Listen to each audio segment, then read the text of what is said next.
Hi friends, welcome to mini blog. ఈరోజు egg curry చేశాను, ఎంతో టేస్టీగా. ఎలా చేసానేదో చూద్దామా.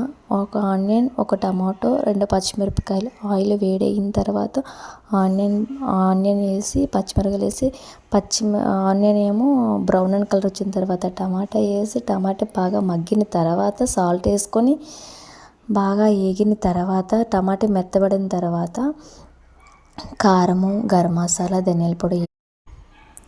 కారం బాగా వేగిన తర్వాత గ్లాస్ అంటే టీ గ్లాస్ నీళ్ళు పోసుకొని అవి బాగా దగ్గరికి అయిన తర్వాత 2 ఎగ్స్ తీసుకొని ఎగ్స్ కొట్టిపోయాలి.